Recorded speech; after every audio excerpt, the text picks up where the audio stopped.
بسم اللہ الرحمن الرحیم۔ آخری امید۔ رات کے وقت سونے سے پہلے داسو نے کئی بار نارائن داس سے جے رام کے واپس نہ آنے کی وجہ پوچھی، لیکن اس نے ہر بار یہی جواب دیا کہ شہر میں اس کے کئی دوست ہیں، کسی نے اسے اپنے پاس ٹھہرا لیا ہوگا۔ واسو کو جے رام کی ہدایت تھی کہ وہ اس کے واپس آنے تک نارائن داس کے گھر سے باہر نہ نکلے۔ اگلے دن بھی اس نے توأم و کرہن جے رام کی اس ہدایت پر عمل کیا۔ شام سے کچھ دیر پہلے نارائن داس نے آ کر یہ خبر دی کہ جے رام کو ایک عرب کے ساتھ پنجرے میں بند کر کے شہر میں پھرایا جا رہا ہے، اور وہ صبح سورج نکلنے سے پہلے ان دونوں کو شہر کے چوراہے میں پھانسی دے دی جائے گی۔ معلوم ہوا ہے کہ اس نے بھرے دربار میں راجا کے سامنے گستاخی کی ہے۔ واسو نے یہ سنتے ہی شہر کا رخ کیا۔ لوگ شہر کے ایک پر رونق چوراہے میں ایک پھانسی کے پنجرے کے گرد جمع ہو رہے تھے۔ واسو اپنے مضبوط بازوؤں سے لوگوں کو ادھر ادھر ہٹاتا ہوا پنجرے کے قریب پہنچا اور پنجرے کے اندر زبیر اور جے رام کو ایک نظر دیکھنے کے بعد الٹے پاؤں لوٹ آیا۔ تھوڑی دیر بعد وہ گھوڑے پر سوار ہو کر جنگل کا رخ کر رہا تھا۔ شہر میں آدھی رات تک چند پہرے داروں کے سوا تمام لوگ اپنے اپنے گھروں کو چلے گئے۔ جے رام زبیر کو جنگل میں خالد، ناہید اور مایا سے ملاقات کا واقعہ سنا چکا تھا۔ چند پہرے دار سو چکے تھے اور باقی پنجرے کے قریب بیٹھے آپس میں باتیں کر رہے تھے۔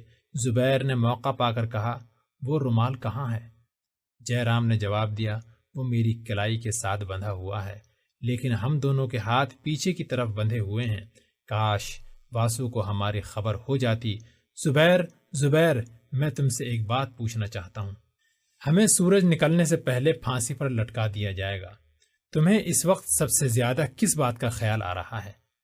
میرے دل میں صرف ایک خیال ہے، اور وہ یہ کہ اب تک خدا اور رسول صلی اللہ علیہ وسلم کو خوش کرنے کے لیے دنیا میں کوئی مفید کام نہیں کر سکا۔ تمہیں مرنے کا خوف تو ضرور ہوگا۔ ایک مسلمان کے ایمان کی پہلی شرط یہ ہے کہ وہ موت سے نہ ڈرے، اور ڈرنے سے فائدہ ہی کیا؟ انسان خواہ کچھ کرے، جو رات قبر میں آنی ہے قبر ہی میں آئے گی۔ اگر میری زندگی کے دن پورے ہو چکے ہیں تو میں آنسو بہا کر انہیں زیادہ نہیں کر سکتا، لیکن مجھے ایک افسوس ہے کہ ایسی موت ایک سپاہی کی شان کے شایان نہیں۔ جے رام نے کہا، مجھے ابھی تک یہ خیال آ رہا ہے کہ شاید ہم اس سزا سے بچ جائیں۔ کبھی میں سوچتا ہوں کہ شاید ابھی بھونچال کے جھٹکے سے یہ شہر مٹی کا ایک ڈھیر بن جائے گا۔ کبھی مجھے خیال آتا ہے کہ شاید بھگوان کا کوئی اوتار آسمان سے اتر کر راجا سے کہے کہ ان بے گناہوں کو چھوڑ دو، ورنہ تمہاری خیر نہیں۔ کبھی مجھے یہ امید سہارا دیتی ہے کہ دریائے سندھ اپنا راستہ چھوڑ کر دیبل کا رخ کر لے اور لوگ بدحواس ہو کر شہر سے بھاگ نکلیں اور جاتے جاتے ہمیں آزاد کر جائیں۔ تمہیں اس قسم کا کوئی خیال نہیں آتا؟ نہیں، مجھے ایسے خیالات پریشان نہیں کرتے۔ میں صرف اتنا جانتا ہوں، خدا کو اگر میرا زندہ رکھنا منظور ہے تو وہ 1000 طریقوں سے میری جان بچا سکتا ہے، اور اگر میری زندگی کے دن پورے ہو چکے ہیں تو میری کوئی تدبیر مجھے موت کے پنجے سے نہیں چھڑا سکتی۔ جے رام نے کہا، زبیر، کاش میں تمہاری طرح سوچ سکتا، لیکن میں جوان ہوں اور ابھی زندہ رہنا چاہتا ہوں۔ تم بھی جوان ہو، لیکن تمہارے سوچنے کا ڈھنگ مجھ سے مختلف ہے۔ زبیر نے کہا، تم بھی اگر میری طرح سوچنے کی کوشش کرو تو دل میں تسکین محسوس کرو گے۔ جے رام نے جواب دیا، یہ میرے بس کی بات نہیں۔ زبیر نے کہا، جے رام، میری ایک بات مانو گے؟ وہ کیا؟ صبح ہونے میں زیادہ دیر نہیں، میری اور تمہاری زندگی کے شاید تھوڑے سانس باقی ہیں۔ میرے دل پر صرف ایک بوجھ ہے، اور اگر تم چاہو تو میں موت سے پہلے اس بوجھ کو اپنے دل سے اتار سکتا ہوں۔ جے رام نے کہا، میں اس پنجرے میں تمہارے لیے جو کچھ کر سکتا ہوں اس کے لیے تیار ہوں۔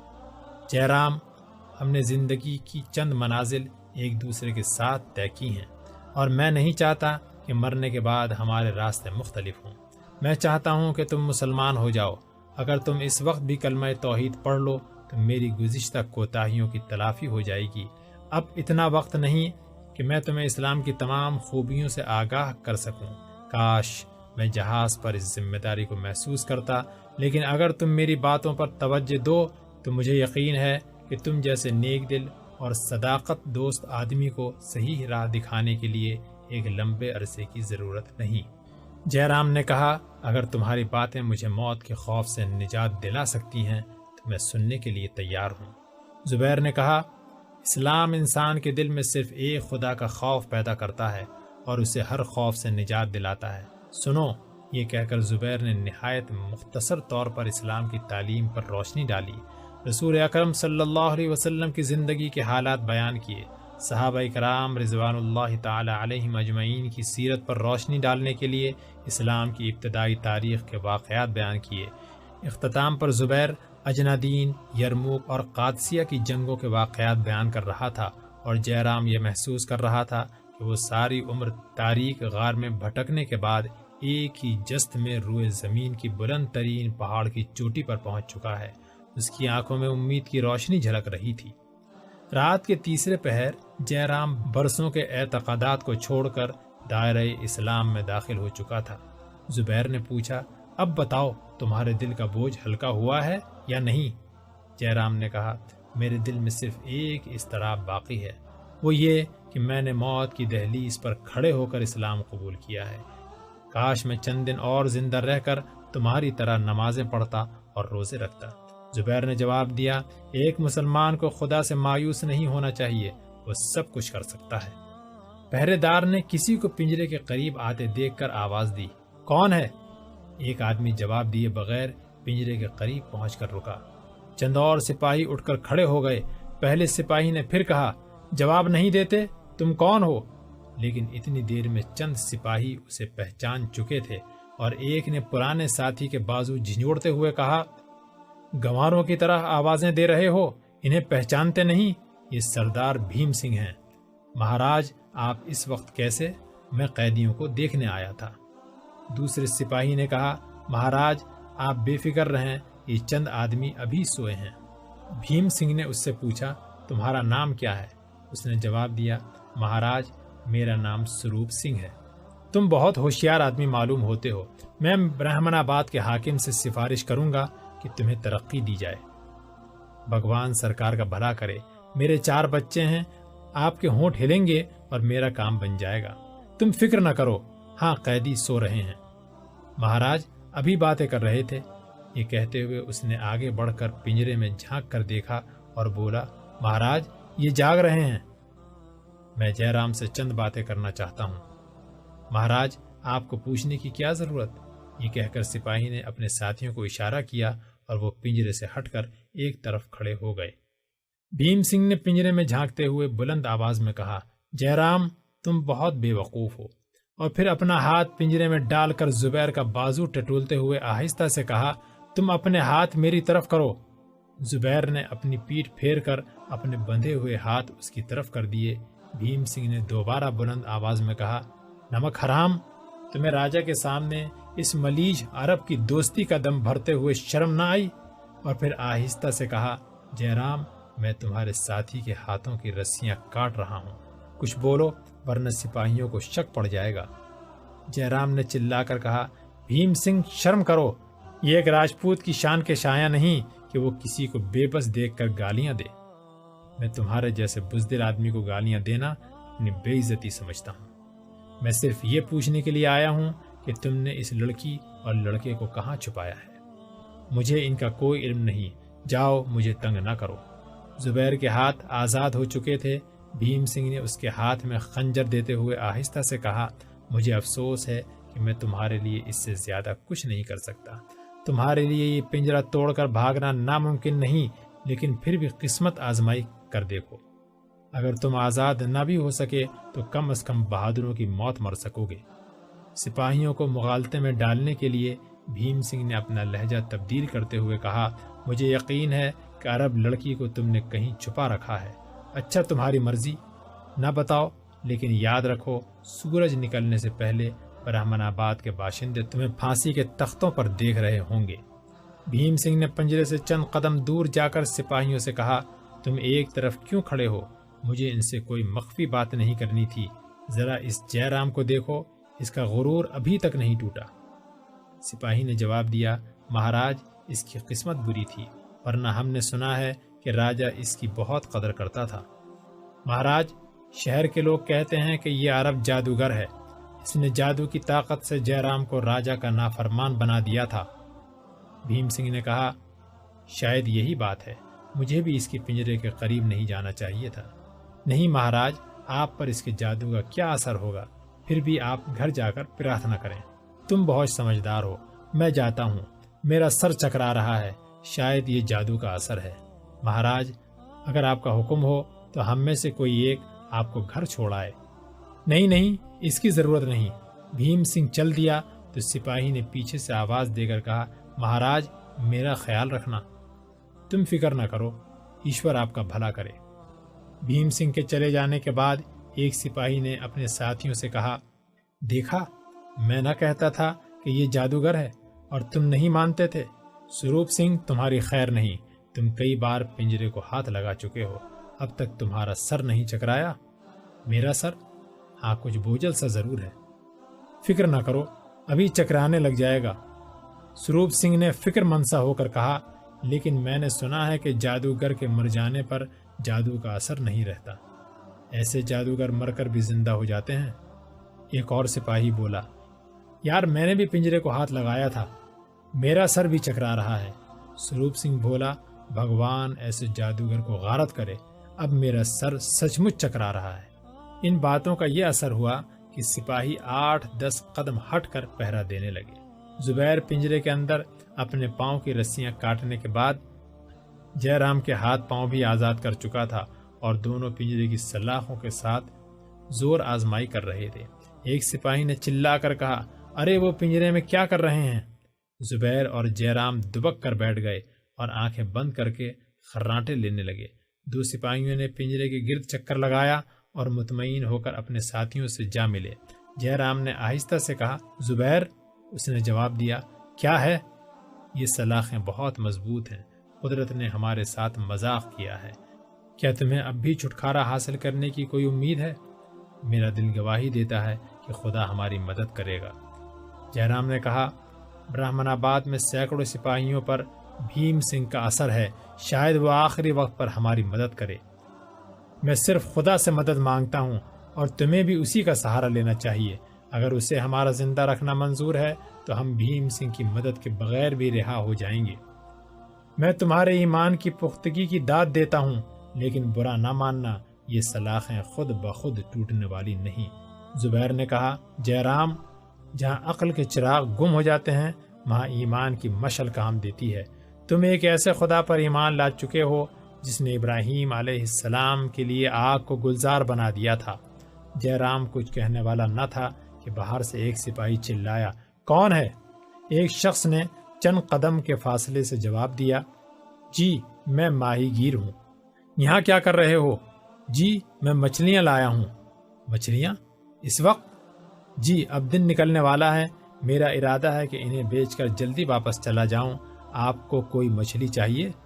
ایک سپاہی نے کہا، سروپ سنگھ تم لے لو، تمہارے 4 بچے ہیں۔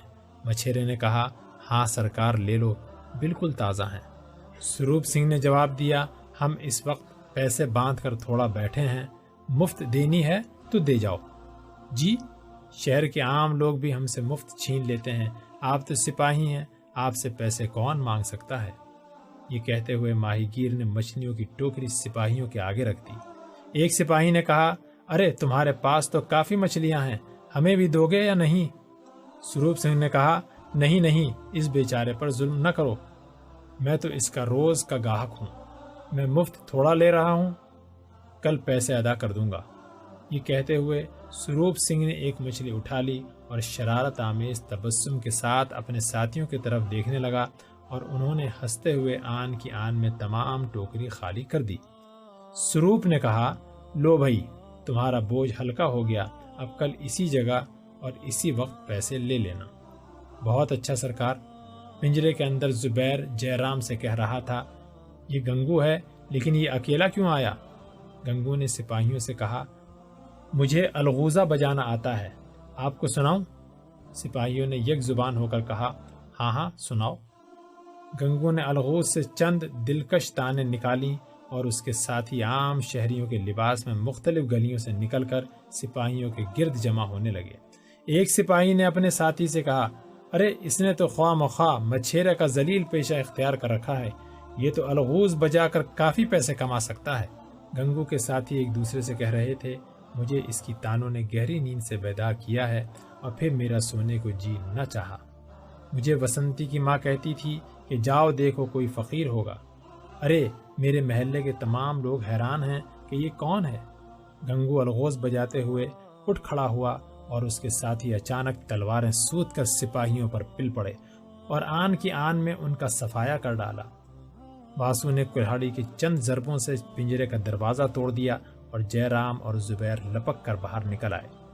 چوک کے آس پاس کی آبادی نے الغوز کی دلکش تانوں کے بعد حملہ آوروں اور سپاہیوں کی غیر متوقع چیخ پکار سنی، لیکن اپنے گھروں سے باہر نکل کر دیکھنے کی جرت نہ کی۔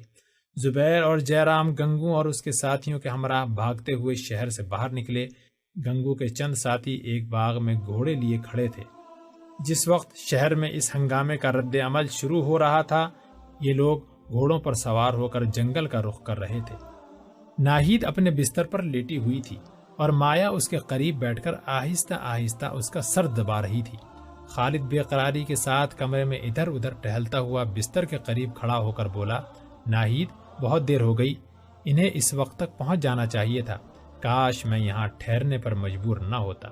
مایا نے خالد کی طرف دیکھا اور پھر آنکھیں جھکا کر تسلی آمیز لہجے میں کہا، مجھے اب بھی یقین نہیں آتا کہ راجہ داہر اس قدر ظالم ہو سکتا ہے۔ ممکن ہے کہ داسو، خالد نے اس کی بات کاٹتے ہوئے کہا، تمہاری نیک خواہشات ایک بھیڑیے کو انسان نہیں بنا سکتی۔ مایا نے جھجکتے ہوئے کہا، آپ فکر نہ کریں، وہ آ جائیں گے۔ زبیر پھانسی پر لٹک رہا ہو اور مجھے فکر نہ ہو، کاش میں گنگو کے ساتھ ہوتا۔ یہ کہتے ہوئے خالد نے اپنی مٹھیاں بھینچ لیں اور ہونٹ کاٹتا ہوا باہر نکل گیا۔ مایا دیوی ڈب ڈبائی ہوئی آنکھوں سے ناہید کی طرف دیکھنے لگی اور وہ اس کے سر پر ہاتھ رکھ کر تسلی دیتے ہوئے بولی، مایا اس نے تمہیں تو کچھ نہیں کہا، تم ذرا ذرا سی بات پر رو پڑتی ہو۔ مایا نے جواب دیا، آج ان کے تیور دیکھ کر مجھے ڈر لگتا ہے، اگر وہ ناکام آئے تو کیا ہوگا؟ ناہید نے کہا، وہ ایک خطرناک مہم پر گئے ہیں اور ان کی کامیابی اور ناکامی میں ہمارا کوئی دخل نہیں ہے۔ اگر گنگو اور اس کے ساتھی بھی لڑائی میں مارے گئے تو آپ اپنے وطن چلے جائیں گے اور میں؟ ناہید نے جواب دیا، میری ننھی بہن، تم اپنے لیے عرب کی زمین تنگ نہ پاؤ گی، لیکن خالد آج بات بات پر مجھ سے بگڑتے ہیں، ممکن ہے کہ وہ مجھے یہیں چھوڑ جائیں۔ مایا، میرے سامنے خالد نے کوئی ایسی بات نہیں کی۔ ہاں، تمہارے بھائی اور زبیر کے متعلق یہ المناک خبر سننے کے بعد وہ کچھ بے قرار سا ہے، خدا کرے وہ زندہ بچ کر آ جائیں، تم پھر خالد کے چہرے پر تمام عمر مسکراہٹ دیکھا کرو گی۔ خالد کی مسکراہٹوں کا ذکر مایا کو تھوڑی دیر کے لیے تصورات کے حسین دنیا میں لے گیا۔ اسے یہ اجڑی ہوئی دنیا مہکتے ہوئے پھولوں کی ایک کیاری دکھائی دینے لگی، لیکن ایک خیال باد موسم کے تیز جھونکوں کی طرح آیا اور مایا کے دامن امید میں مہکتے ہوئے پھول مرجھا گئے۔ تصورات کی نگاہیں عرب کے ریگزاروں اور نخلستانوں میں گھومنے کے بعد برہمن آباد کے چوراہے میں اپنے بھائی کو پھانسی کے تختے پر لٹکا ہوا دیکھنے لگی۔ وہ ایک بہن تھی، ایسی بہن جو اپنے گھر میں مسرت کے قہقہے سننے کے باوجود بھائی کی ایک ہلکی سی آہ پر چونک اٹھتی ہے۔ مایا نے اپنے دل میں کہا، بھیا، میرے بھیا، خدا تمہیں واپس لائے، تمہارے بغیر مجھے کسی کی مسکراہٹ خوش نہیں کر سکتی۔ ناہید نے اس کی طرف ٹکٹکی باندھ کر دیکھتے ہوئے کہا، مایا، تمہیں واقعی خالد سے اس قدر محبت ہے؟ مایا نے چونک کر اس کی طرف دیکھا، دوپٹے سے اپنا چہرہ چھپا کر ہچکیاں لینے لگی۔ ناہید نے پھر کہا، مایا، معلوم ہوتا ہے کہ تمہیں مجھ پر اعتبار نہیں آتا، میں خالد کو جانتی ہوں، وہ… مایا نے اس کی بات کاٹتے ہوئے کہا، نہیں، میں اپنے بھائی کے متعلق سوچ رہی ہوں۔ قلعے کا ایک پہرے دار بھاگتا ہوا آیا۔ ناہید نے اپنا چہرہ دوپٹے میں چھپا لیا اور اٹھ کر بیٹھ گئی۔ پہرے دار نے کہا، خالد گھوڑے پر زین ڈال رہے ہیں، وہ میرا کہا نہیں مانتے، انہیں برہمن آباد کا راستہ بھی معلوم نہیں، اگر کوئی حادثہ پیش آ گیا تو گنگو مجھے زندہ نہیں چھوڑے گا، آپ انہیں منع کریں۔ ایک لمحے کے لیے مایا کا دل بیٹھ گیا، پھر زور زور سے دھڑکنے لگا۔ وہ اٹھی اور بے تحاشا بھاگتی ہوئی قلعے سے باہر نکل آئی۔ اس کا دل یہ کہہ رہا تھا، خالد مت جاؤ مت جاؤ، میں بھائی کا غم برداشت کر سکتی ہوں لیکن تمہارے بغیر زندہ نہیں رہ سکتی، خالد مجھ پر رحم کرو، خالد خالد۔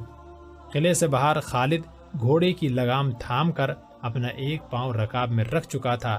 مایا نے بھاگتے ہوئے آواز دی، ٹھہرو، خدا کے لیے ٹھہرو، اکیلے مت جاؤ، میں تمہارے ساتھ ہوں۔ یہ کہتے ہوئے اس نے گھوڑے کی لگام پکڑ لی۔ خالد نے اپنا پاؤں رکاب سے نکال لیا اور پریشان سا ہو کر مایا کی طرف دیکھنے لگا۔ اتنی دیر میں ناہید بھی باہر آ چکی تھی۔ مایا ناہید کی طرف متوجہ ہو کر بولی، بہن انہیں روکو، یہ موت کے منہ میں جا رہے ہیں، بھگوان کے لیے، خدا کے لیے انہیں روکو۔ ناہید نے ان کے قریب پہنچ کر کہا، خالد اگر تمہارے جانے میں کوئی مصلحت ہوتی تو میں اس بے کسی کے باوجود تمہارا راستہ نہ روکتی۔ تم اکیلے شہر میں راجا کے تمام لشکر کا مقابلہ نہیں کر سکتے، تمہیں گنگو کا انتظار کرنا چاہیے، وہ ضرور آئے گا، اگر وہ نہ آیا تو اس کا کوئی نہ کوئی ساتھی ضرور آئے گا۔ بے شک تم بہادر ہو، لیکن ایسے موقع پر صبر سے کام لینا ہی بہادری ہے۔ خالد نے جواب دیا، آپا تمہیں بخار ہے، تم جا کر آرام کرو، میں صرف ان کی راہ دیکھنے جا رہا ہوں، یہ وعدہ کرتا ہوں کہ میں دور نہیں جاؤں گا۔ مایا نے کہا، نہیں نہیں بہن، انہیں مت جانے دو، یہ واپس نہیں آئیں گے۔ خالد نے کہا، مایا ممکن ہے کہ راجا کے سپاہی ان کا تعاقب کر رہے ہوں، ان کی مدد میرا فرض ہے، تم اپنے بھائی کا خیال کرو۔ مایا نے جواب دیا، میرا بھائی اگر خطرے میں ہے تو آپ اس کی مدد نہیں کر سکتے۔ خالد کچھ کہنا چاہتا تھا لیکن دور سے ایک شخص جو درخت پر چڑھ کر پہرا دے رہا تھا چلایا، وہ آ رہے ہیں، اور مان جنگل میں گھوڑوں کے ٹاپوں کی آواز سنائی دی۔ ایک اور پہرے دار بھاگتا ہوا آیا اور بولا، شاید دشمن ان کا پیچھا کر رہے ہوں، تم قلعے کے تہ خانے میں چھپ جاؤ۔ خالد نے اطمینان سے جواب دیا، چھپنے کی ضرورت نہیں، اگر سپاہی ان کے تعاقب میں ہوتے تو وہ اس طرف نہ آتے، لیکن یہ تو بہت تھوڑے گھوڑے معلوم ہوتے ہیں، خدا خیر کرے۔ گھوڑوں اور ٹاپوں کی آواز قریب آ رہی تھی اور خالد نے دوسری بار چونک کر کہا، معلوم ہوتا ہے کہ صرف 4 گھوڑے واپس آئے ہیں۔ گھوڑوں کی آمد کی خبر پا کر ناہید نے اپنے دل میں ایک زبردست دھڑکن محسوس کی، اور جب خالد نے یہ کہا کہ صرف 4 گھوڑوں کی ٹاپ سنائی دے رہی ہے تو امید کے چراغ روشن ہو کر اچانک بجھ گئے۔ اس کی حالت غم بحر بے قرار میں ٹوٹی ہوئی کشتی کے اس ملاح سے مختلف نہ تھی جو اٹھتی ہوئی لہر کو ساحل سمجھنے کا دھوکہ کھا چکا ہو۔ وہ محسوس کر رہی تھی کہ تقدیر آخری بار امید کا دامن اس کے ہاتھوں سے چھین رہی ہے۔ تھوڑی دیر بعد ایک گھوڑا جھاڑیوں کے عقب سے نمودار ہوا۔ سوار نے قریب پہنچ کر بانگیں کھینچ لیں اور گھوڑے سے کود کر مایا کی طرف بڑھا۔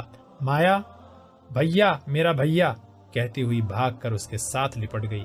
ناہید اور خالد کی نگاہیں جھاڑیوں کی طرف تھیں۔ جیرام کو دیکھ کر ناہید زبیر کے متعلق پھر ایک بار امیدوں کے چراغ روشن کر رہی تھی۔ جیرام کے بعد واسو اور اس کے پیچھے گنگو اور زبیر جھاڑیوں کے عقب سے نمودار ہوئے۔ زبیر کو دیکھ کر ناہید جھجکتی ہوئی 2-3 قدم آگے بڑھی۔ زبیر اس کے قریب پہنچ کر گھوڑے سے اترا۔ خالد بھاگ کر اس سے لپٹ گیا۔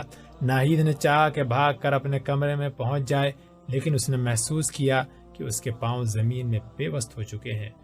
اس کے اعضاء میں راشا تھا، اس کا سر چکرا رہا تھا۔ مہینوں کے تھکے ہوئے مسافر کی طرح منزل کو اچانک اپنے قریب دیکھ کر اس کی ہمت جواب دے چکی تھی۔ زبیر خالد سے علیحدہ ہو کر آگے بڑھا اور بولا، ناہید اب تم اچھی ہو نا؟ وہ جواب دینے کے بجائے اپنے چہرے کا نقاب درست کرنے لگی۔ زبیر نے پھر کہا، ناہید تمہارا زخم کیسا ہے؟ ناہید کے ہونٹ کپ کپائے۔ اس نے لرزتی ہوئی آواز میں کہا، خدا کا شکر ہے کہ آپ آ گئے، میں ٹھیک ہوں۔ اس کے آخری الفاظ ایک گہری سانس میں ڈوب کر رہ گئے۔ وہ لڑکھڑا کر زمین پر گر پڑی۔ جب اسے ہوش آیا تو وہ اپنے کمرے میں بستر پر لیٹی ہوئی تھی۔ خالد اور مایا کے مغموم چہرے دیکھنے کے بعد اس کی نگاہیں زبیر پر مرکوز ہو کر رہ گئیں۔ مرجھائے ہوئے چہرے پر اچانک حیا کی سرخی چھا گئی اور وہ اپنے چہرے پر نقاب ڈالتے ہوئے اٹھ بیٹھی۔ گنگو اور جیرام دروازے سے باہر کھڑے تھے۔ خالد نے ان کی طرف متوجہ ہو کر کہا، ناہید کو ہوش آ گیا ہے، آپ فکر نہ کریں۔ زبیر نے تسلی دیتے ہوئے کہا، ناہید اب ہماری مصیبت ختم ہونے والی ہے، میں آج ہی جا رہا ہوں۔ مایا ایک عورت کی ذکاوت حس سے زبیر کے متعلق ناہید کے جذبات کا اندازہ لگا چکی تھی۔ نہیں، آپ یہیں ٹھہریں، اس وقت سارے سندھ میں آپ کی تلاش ہو رہی ہے۔ زبیر نے جواب دیا، میرے لیے سندھ کی سرحد پار کرنے کا یہی ایک موقع ہے۔ کل تک تمام راستوں کی چوکیوں کو ہمارے فرار ہونے کی اطلاع مل جائے گی۔ ہمارے باقی ساتھی راجہ کے سپاہیوں کو چکمہ دینے کے لیے مشرق کے صحرا کا رخ کر رہے ہیں۔ میں اس موقع سے فائدہ اٹھانا چاہتا ہوں۔ خالد، تم یہیں رہو گے۔ اگر اس جگہ کوئی خطرہ پیش آیا تو گنگو تمہیں کسی محفوظ مقام پر لے جائے گا۔ عرب سے ہماری افواج کی آمد تک اگر ناہید گھوڑے پر چڑھنے کے قابل ہو گئی تو گنگو تمہیں مکران پہنچا دے گا۔ ناہید نے کہا، جب تک میری بہنیں قید میں ہیں میں یہیں رہنا پسند کروں گی۔ خدا آپ کو جلد واپس لائے، ہم آپ کا انتظار کریں گے۔ میرا خط آپ کو مل گیا ہوگا، آپ فوراً روانہ ہو جائیں، واپس آنے میں دیر نہ کریں۔ ہاں، میں علی کا حال پوچھنا چاہتی ہوں۔ علی آپ کو بہت یاد کرتا ہے۔ دیوبل کے گورنر نے اسے بہت اذیت دی، لیکن وہ ایک بہادر لڑکا ہے اور خواہ کسی حالت میں ہو نماز کے وقت اذان ضرور دیتا ہے۔ یہ لوگ اذان سے بہت گھبراتے ہیں۔ اسے 12 کوڑوں کی سزا دی جا چکی ہے، لیکن اس کے استقلال میں کوئی فرق نہیں آیا۔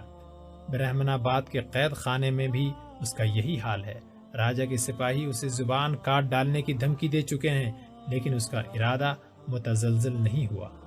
ناہید نے کہا، یہ آپ کی صحبت کا اثر ہے، ورنہ وہ اتنے مضبوط دل کا مالک نہ تھا۔ سرندیپ میں اسے ایک کمزور لڑکا سمجھا جاتا تھا۔ زبیر نے جواب دیا، انسان کے عیوب و محاسن صرف خطرے کے وقت ظاہر ہوتے ہیں۔ دروازے پر سے گنگو نے آواز دی، اب دوپہر ہونے والی ہے، آپ کو دیر نہیں کرنی چاہیے۔ ناہید نے کہا، آپ جائیں، خدا آپ کی مدد کرے، لیکن آپ کو مکران تک خشکی کا راستہ معلوم ہے؟ زبیر نے جواب دیا، واسو میرے ساتھ جا رہا ہے اور وہ تمام راستوں سے واقف ہے۔ میں مکران کی سرحد پر پہنچ کر اسے واپس بھیج دوں گا۔ مایا نے کہا، لیکن اس لباس میں آپ فوراً پہچانے جائیں گے۔ زبیر نے مسکراتے ہوئے جواب دیا، میری ننھی بہن کو میرا بہت خیال ہے، لیکن اسے پریشان نہیں ہونا چاہیے۔ میں ایک سندھی کا لباس پہن کر جا رہا ہوں، اور اب تو میں سندھ کی زبان بھی سیکھ چکا ہوں، کوئی مجھ پر شک نہیں کرے گا۔ مایا نے کہا، آپ مجھے بہن کہہ کر بہت سی ذمہ داریاں اپنے سر لے رہے ہیں۔ یاد رکھیے، ہمارے ملک میں دھرم کے بہن بھائیوں کا رشتہ سگے بہن بھائیوں کے رشتے سے کم مضبوط نہیں ہوتا۔ اگر آپ مجھے اپنی بہن کہتے ہیں تو ہفتوں کا سفر دنوں میں طے کیجیے۔ ہماری مصیبت آپ کے ساتھیوں کی مصیبت سے کم نہیں۔ وہ میرے بھائی کی تلاش میں سندھ کا کونا کونا چھان ماریں گے۔ مجھے ڈر ہے کہ آپ کی افواج کے آنے سے مایوس ہو کر کہیں میرا بھائی کاٹیا وار کی طرف فرار ہونے پر آمادہ نہ ہو جائے۔ جے رام نے باہر سے بلند آواز میں کہا، مایا کیا کہتی ہو؟ میں ایک راجپوت ہوں، نہیں بلکہ ایک مسلمان بھی ہوں۔ میں اپنے محسنوں کو چھوڑ کر کہاں جا سکتا ہوں؟ مسلمان؟ میرا بھائی ایک مسلمان؟ مایا یہ کہتی ہوئی ناہید کی چارپائی سے اٹھ کر بھاگی اور باہر نکل کر جے رام سے لپٹ گئی۔ اس کا دل دھڑک رہا تھا، اس کی آنکھوں میں خوشی کے آنسو تھے۔ بھیا سچ کہو، تم مسلمان ہو گئے؟ اس نے جواب دیا، مایا، فارس کے ساتھ مس ہو کر لوہا نہیں رہ سکتا۔ تم روٹھ تو نہ جاؤ گی؟ میں؟ اس نے الگ ہو کر آنسو پوچھتے ہوئے کہا، میں کیسے روٹھ سکتی ہوں؟ خدا نے میری دعائیں سن لی، میری منتیں قبول کر لی۔ بھیا مبارک ہو، لیکن تمہارا اسلامی نام؟ زبیر نے باہر نکلتے ہوئے کہا، یہ میری کوتاہی ہے، اگر تم پسند کرو تو تمہارے بھائی کا نام ناصر الدین رکھتا ہوں۔ اور میرا نام؟ خالد۔ زبیر، گنگو اور جے رام حیران ہو کر مایا کی طرف دیکھنے لگے۔ مایا نے اپنے سوال کا کوئی جواب نہ پا کر کہا، تم حیران کیوں ہو؟ ناہید سے پوچھو۔ وہ یہ کہہ کر دہلیز میں کھڑی ہو گئی اور ناہید کو مخاطب کرتے ہوئے بولی، ناہید بہن، انہیں بتاؤ، کیا میں نے تمہارے سامنے کلمہ نہیں پڑھا؟ کیا میں نے چھپ چھپ کر تمہارے ساتھ نمازیں نہیں پڑھیں؟ کیا میں نے قرآن کی آیات یاد نہیں کی؟ مایا پھر اپنے بھائی کے پاس آ کھڑی ہوئی اور زبیر سے مخاطب ہو کر کہنے لگی، آپ کس سوچ میں پڑ گئے؟ ناہید میرا نام زہرا رکھ چکی ہے اور مجھے یہ نام پسند ہے۔ خالد نے اندر آ کر ناہید کے کان میں آہستہ سے کہا، تم نے یہ باتیں مجھ سے کیوں چھپائیں؟ ناہید نے مسکرا کر جواب دیا، مایا کو اس بات کا ڈر تھا کہ آپ یہ خیال کریں گے کہ وہ آپ کو خوش کرنے کے لیے مسلمان ہوئی ہے۔ اسے اپنے بھائی کا خوف بھی تھا، اس لیے وہ مجھ سے وعدہ لے چکی تھی کہ میں فی الحال اس کا راز اپنے تک محدود رکھوں۔ خالد پھر بھاگتا ہوا جے رام کے قریب آ کھڑا ہوا۔ اس کی روح مسرت کے 7ویں آسمان پر تھی۔ زبیر نے کہا، بھائی ناصر الدین، بہن زہرا، میں تم دونوں کو مبارکباد دیتا ہوں، خدا تمہیں استقامت بخشے۔ گنگو نے کہا، زبیر، اگر ہمارا دل ٹٹول کر دیکھو تو ہم سب مسلمان ہیں، لیکن سب کے لیے نام سوچتے ہوئے تمہیں بہت دیر لگ جائے گی۔ یہ خدمت خالد کے سپرد کر دو۔ اب دوپہر ہو رہی ہے، تمہیں شام تک کم از کم یہاں سے 30 کوس نکل جانا چاہیے۔ زبیر نے مسکراتے ہوئے جواب دیا، میں تیار ہوں۔ گنگو نے داسو کو آواز دے کر کپڑے لانے کے لیے کہا۔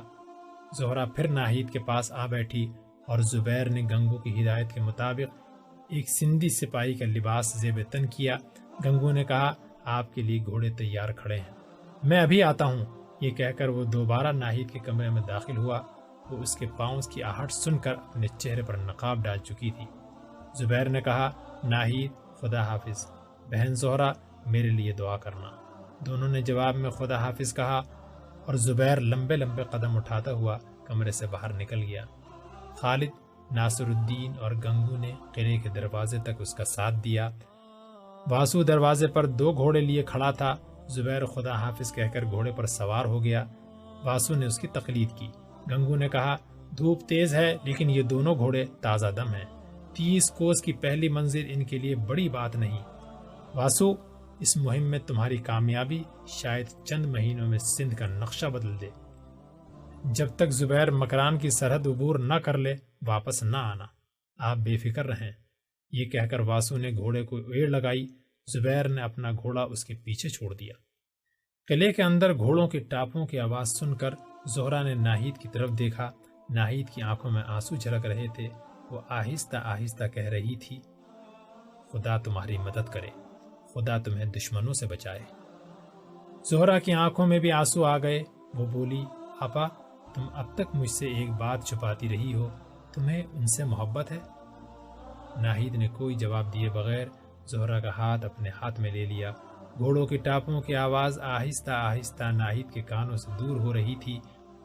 آنسوؤں کے موتی اس کی آنکھوں سے جھلک کر رخساروں پر بہہ رہے تھے۔ زہرا نے اپنے دوپٹے سے اس کے آنسو پوچھتے ہوئے کہا، بہن، وہ جلدی آئیں گے، وہ ضرور آئیں گے۔